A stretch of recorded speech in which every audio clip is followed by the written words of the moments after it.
Hello and welcome to the NBA Outlet Playoff Preview presented by OTGBasketball.com. I'm your host, Nick Fay. With me, some international guests, Jac Manuell and Dennis Dow. What's up, fellas? Howdy, guys. Hey, what's up? So on this episode, we are talking Utah Jazz versus OKC. Should be a great series. Possible Defensive Player of the Year, obviously, in Rudy Gobert. Last year's MVP in Russell Westbrook. Some star power, Donovan Mitchell, obviously getting some hype for Rookie of the Year. Not my personal vote, but that's for another episode. Previous matchup so far this season, OKC 3-1. Rudy Gobert obviously missed a lot of time in that series. Is there anything we can take away from those previous matchups, or is kind of a toss-up? Yes and no. I mean, the fact that, Rudy Gobert wasn't available for so many of them, you can only take it with a grain of salt. That first one where he was available was all the way back in October. So the teams have changed so much since then. Obviously, OKC were going through their troubles. They've been able to, at the end of the day, they finished fourth. And I think that's where we all sort of expected them to finish in that top four. So I feel like they, sort of met the expectations going into the regular season. But, this is going to be a very interesting series in terms of, who's going to step up. We know Donovan Mitchell is absolutely outstanding in his offensive game and an underrated defender as well. But can he step up? Can the rookie step up when it comes to the playoffs? It's certainly the scenario is made for him. A guy like this, generally he's got that flair, he's got that cockiness.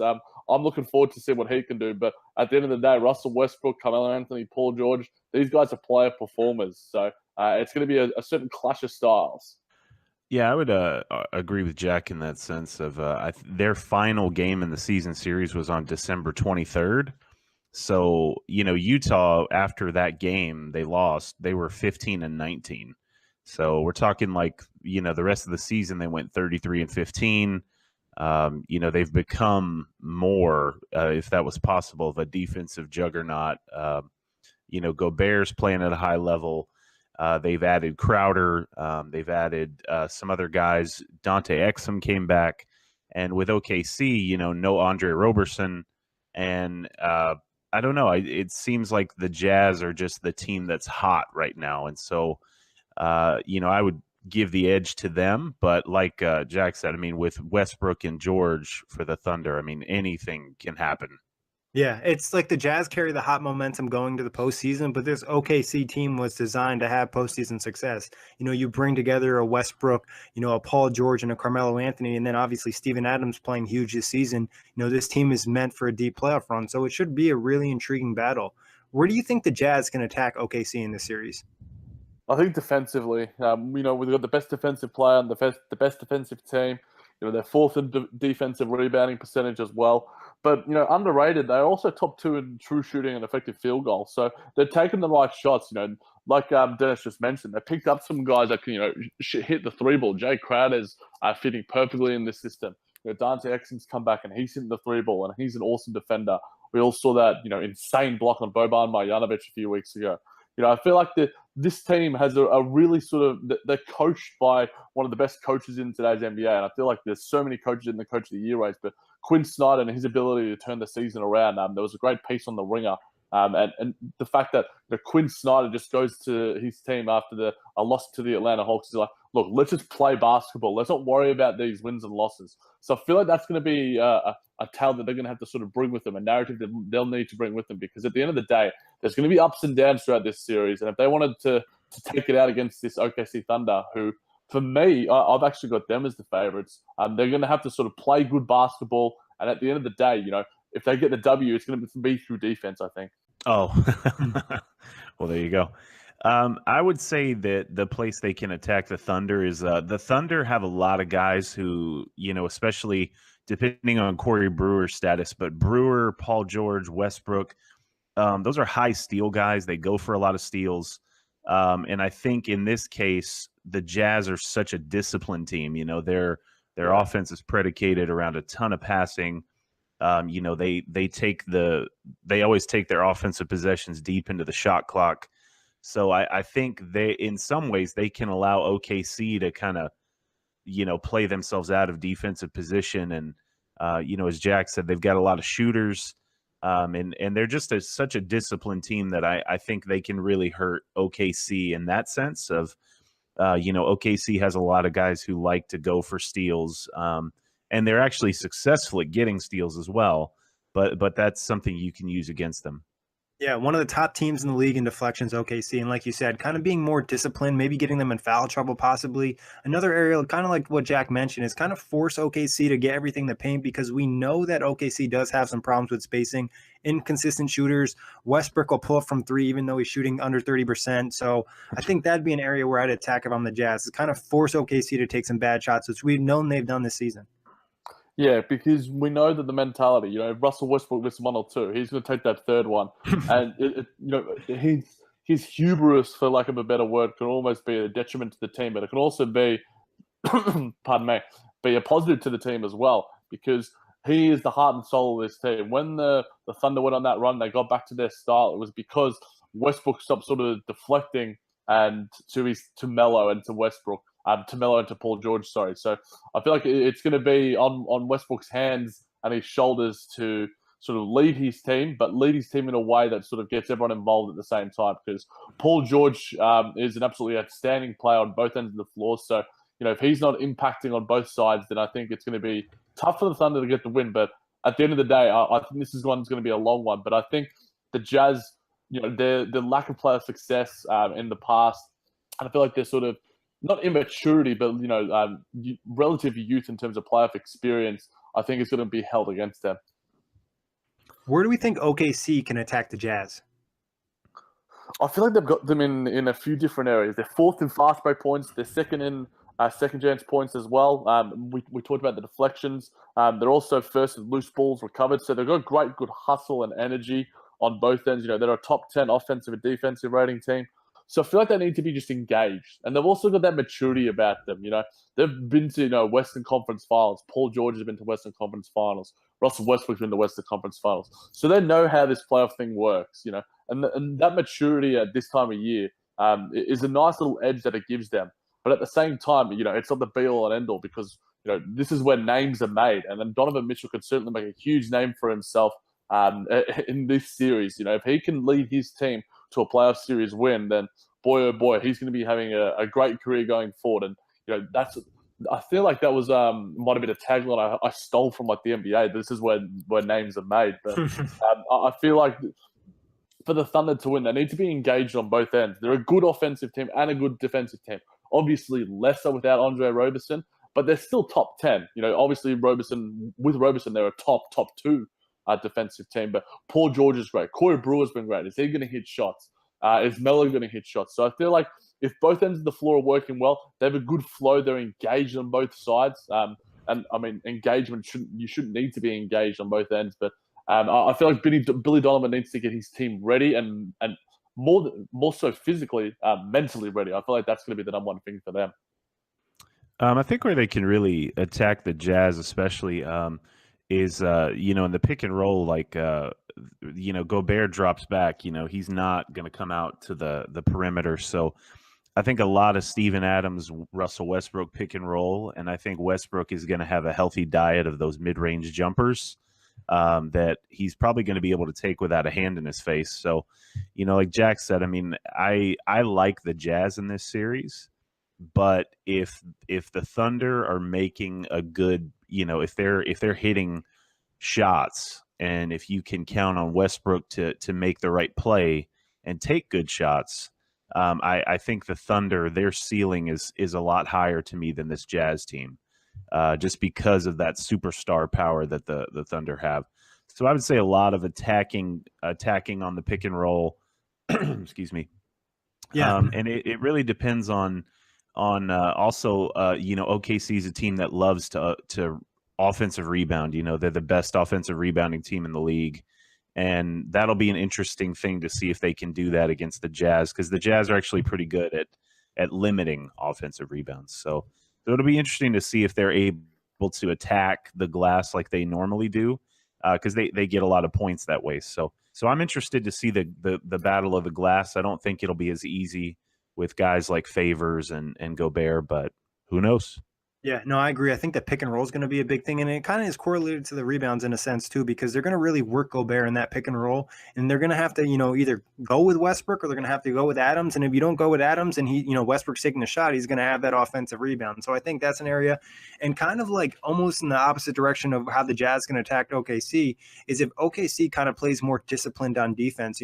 Jack's mentioned they've been a great defensive squad, even without Andre Roberson, not as great, but long as they're not making mistakes and they really force the Jazz to beat them, it's not like the Jazz have a ton of offensive weapons where they're just going to be able to eat OKC alive. So I think if they kind of really make life difficult offensively to start the series, it can kind of take them out of rhythm for possibly the whole series and give OKC an advantage.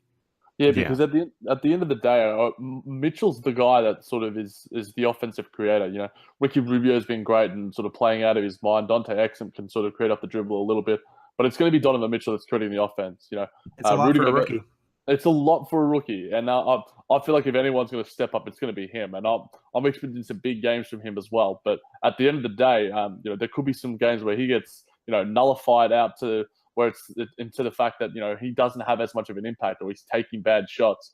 I bet if they can get Gobert in some foul trouble as well, that's certainly going to make a huge impact because we know how much he has an effect on this Jazz team. And, we've seen them. We know the defensive rating and the playoff runs and how big they've been with him on the floor. But if they can sort of attack him and, like we mentioned, in the pick and roll, can Adams get some offensive rebounds? It's certainly going to be hard against a guy like Rudy Gobert. But I feel like if Adams is the guy that knows how to be a superstar in his role more than anyone. So that's a matchup I'm really looking forward to. Yeah, I think OKC is going to really try to tire Gobert out. If he's having to try to defend Westbrook in pick and roll situations and then deal with Adams on the boards, it's going to be a long night every night for him.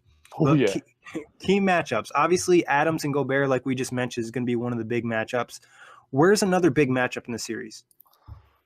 I feel like Ingles and Melo is going to be a nice underrated one. It's an underrated one. I mean, I love my boy Joe Thringles, Jingle Bells, as I like to call him, the Aussie sensation with the slowest release in the history of the NBA, but also one of the most accurate. Those two guys, who's going to hit their three-point shots the most? I mean, I'll trust Joe Ingles in terms of his ability to take the right shots, and but at the same time, Carmelo Anthony is one of the best scorers in the history of the NBA and in the past few decades as well. So, we know Melo has that star power about him, but we also know that Joe Ingles has been a good defender. He's improved his ability off the dribble. He certainly doesn't have the pace, but he certainly can be a bit crafty in that sense. And he's a fantastic role player, and he fits Quinn Snyder's system perfectly. But Carmelo Anthony is he's due for one or two hot games in this series, so that one's going to be an interesting one for me. Yeah, actually, same player but a different player for the Jazz. The Jazz they start Favors. The Thunder, they haven't, it's hard for me to believe they wouldn't start Melo. Yeah. So that matchup, can Carmelo keep him off the glass? Is Carmelo willing to bang down there with Favors? Offensively, I don't think Favors will have that difficult of a time. Melo he's shown a real reluctance to drive to the basket. So he's settling for a lot of mid-range jump shots. So if he's hitting those jumpers, it's going to be trouble for the Jazz. But to me, if the Jazz can survive with Favors defending Melo, I think they'll be able to reap some benefits of Melo trying to guard Favors. Because I think they can hurt. I think they can hurt Melo in the post on that. Also, another matchup, I would say Paul George and Donovan Mitchell. George is such a talented defender. And I have to think that he's going to be matched up with Mitchell. And how much of matching up with Mitchell is going to take from his offensive game. Because the Thunder are going to need his offensive game as well. And that's where the Corey Brewer injury comes into play. All accounts that I've read say that Brewer should be good for game one. But if he's out, that's a big blow to the Thunder because that's somebody else that they can throw at Donovan Mitchell just to give Paul George a little bit of a rest here and there. And so even if he does play, how healthy is he? Yeah, how healthy is he? The play last night, Chalmers fell into his leg. I mean, it looked bad. So for him to just have a knee sprain, that's great news for the Thunder. I agree with that Melo Favors matchup. I think that's going to be pretty big in the sense, like we mentioned, the pick and roll and attacking Gobert. Favors is going to have to kind of come down and help on some of those pick and rolls sometimes. And if Melo's hitting that jump shot or hitting that three ball, it's going to really spread the floor and cause some problems for the Jazz defense. And like you said, on the other end of the floor, is Melo going to bang with Favors? Melo actually might be capable. I'm not saying he has the same size as Favors, but we've seen him when he wants to be aggressive in the post. It just hasn't been a lot lately, especially later in his career. Yeah. Who do you think defends Westbrook? Who's going to defend Westbrook on Utah? Do they really have an answer for him? Look, Rubio is a good enough defender, and he's great when it comes to the active hands. But they can almost switch with him and Mitchell, because Mitchell's also an underrated defender as well. So it's almost going to be trial by committee in a sense with that backcourt. I feel like it depends on the possession, depends on if they're switching everything as well. I feel like no one can really guard Russell Westbrook when he's on. He's almost one of the most unguardable players. But at the same time, it's all going to be up to Rudy Gobert and how he protects that rim, and how, like Dennis was saying, how they can sort of exploit it in the pick and roll situation. Yeah, I mean, like Jack said, I totally agree. I mean, I don't think they're going to check Westbrook one-on-one. I think their mindset, and that, they have such a great defense, is like, we're going to defend him as a team. So it's a lot of, funneling to the paint. So I would say probably Rubio and Mitchell as well. And the thing with the Jazz is, their guys are gonna, they're gonna stick to the game plan, and so, I think that they're just gonna try to get Westbrook away from the places that he likes. They're just gonna try to make things uncomfortable for him. And I don't know, it's such a hard thing to defend him, but at the same time, there are times I feel like when you want him to shoot, where you want him to take those off the bounce threes, because I feel like Westbrook taking a three, it's a successful defensive possession if you can get him to do that. So especially off the dribble. Oh, like yeah, you said, it's off the dribble. It's like I almost expect the Jazz to almost go under every screen, like in terms of, if it's, by that 3-point line, like you kind of are asking Westbrook to shoot that three ball, like you said. So, but what's a deciding factor in this series? What's going to be a major factor that determines who wins? I feel like it's going to be written down to Rudy Gobert on both sides. He is such an impactful player when it comes to the defensive end of the floor. Probably one of the best defensive centers we've seen in a long while. He is so huge. Can the Thunder, like we've mentioned a million times, exploit him in the sense, drag him out of the paint so we get some easy shots for him? For the guys like Melo and guys like PG, even Corey Brewer, if he's healthy enough. Can Steven Adams have an impact in that sense as well? And also, can Donovan Mitchell step up? Donovan Mitchell is the offensive heart and drive to this team. He is a rookie, but I expect him to step up in at least, a few games here and there. He may have his performances where he's not sort of stepping up, but in a sense, he's almost like Westbrook in that sense. He's still going to shoot his shot. And at the end of the day, it's all going to be about if they fall. So, if Russell Westbrook's taking the right shots and he's nailing some of those three-pointers, because I feel like the three-pointers aren't as bad when he's not taking them, he's not forcing them. He doesn't take them like 5-6 seconds into the shot clock. If it comes down to like the clutch and, it's a good shot and he's getting it off a catch and shoot, then, I'll trust him, someone in that sense. But yeah, off the dribble, it's going to be tricky. So there's a lot of storylines that could happen in this series. For me, it's just, can the Jazz score? That's a good one.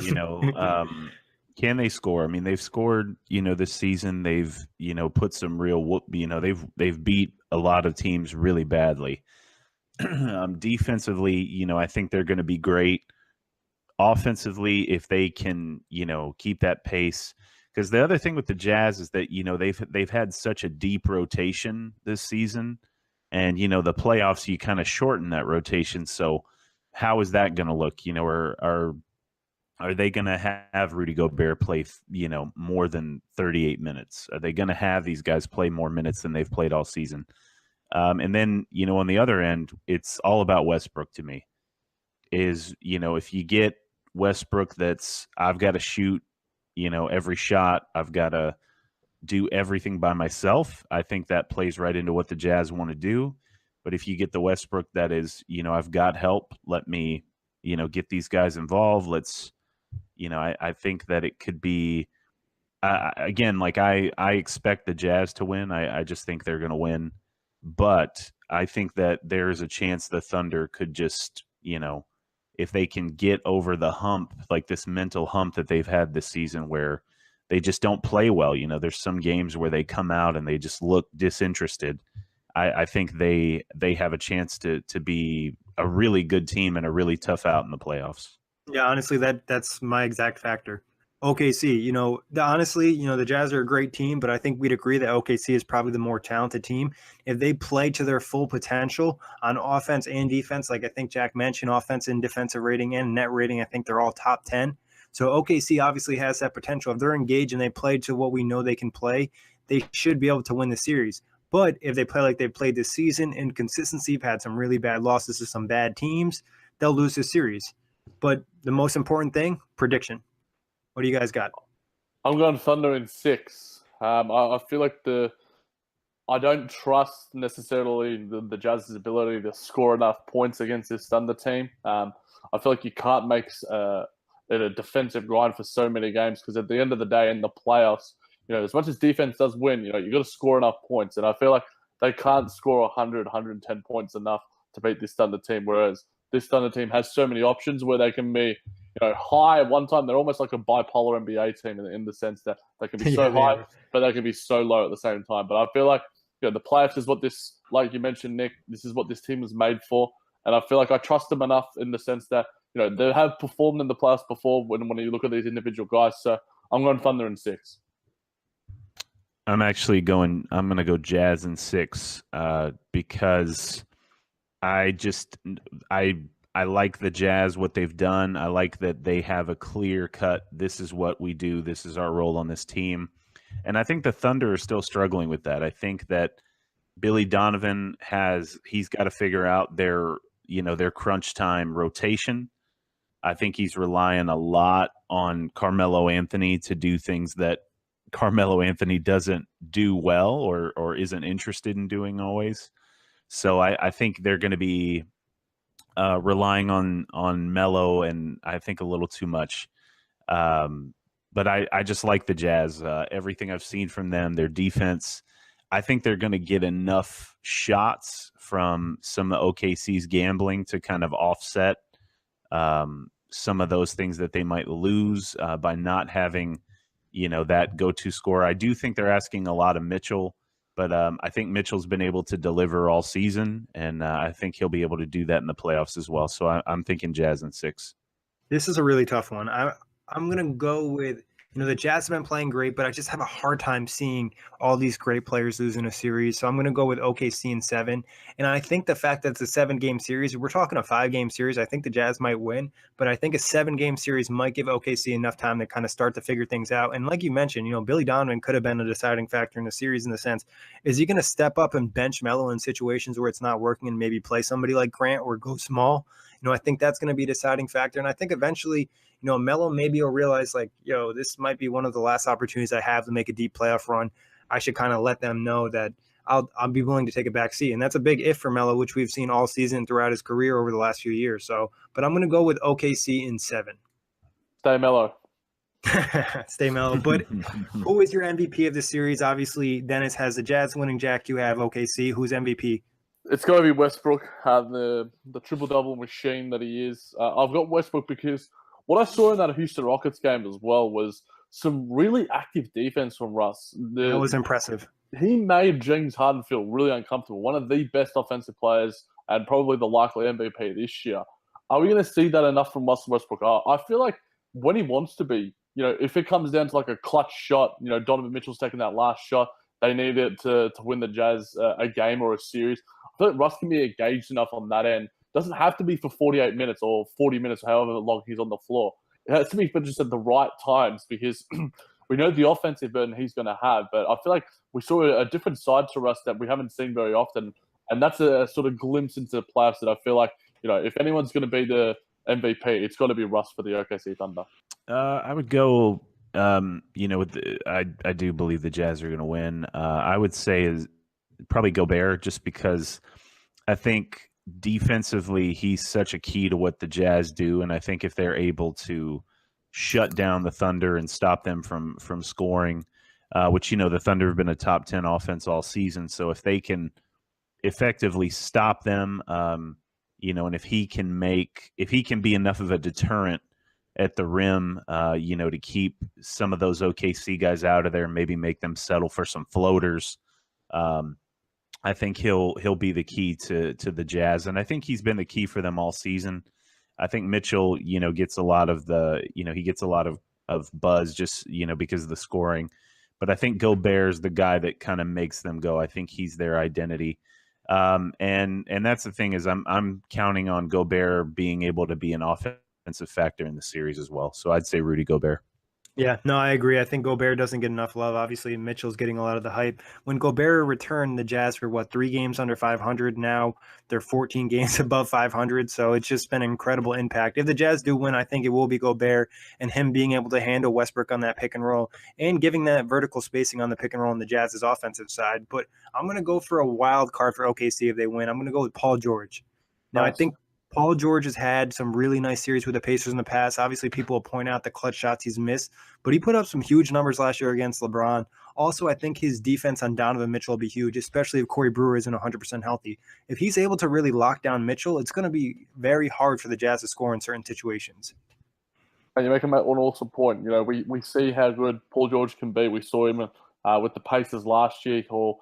He wasn't the Paul George we know and love, and sort of back in the Pacer days with Frank Vogel. But Paul George, he was mentioning earlier the fact that his shot felt off a little bit. He got it back somewhat against the Houston Rockets. I feel like his shot is going to be so important. He's one of the better 3-point shooters, especially for a perimeter guy, for a wing.